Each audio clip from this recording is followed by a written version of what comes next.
ตัวใหญ่ อะไรเนี่ย ลิง ลิงไม่เห็น ดิ้น บอกว่า ดิ้น มีลิงลิงกับต้นไม้อะไรอย่างเงี้ย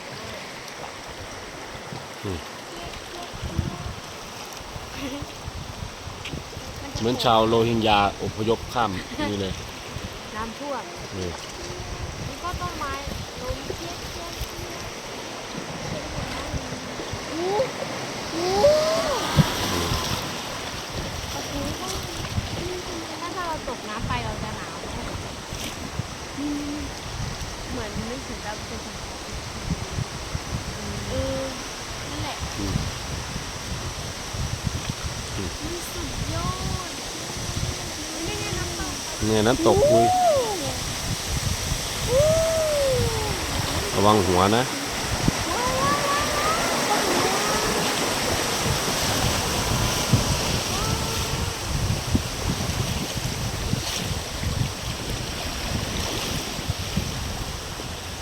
พี่หอมเห็นไหมหอม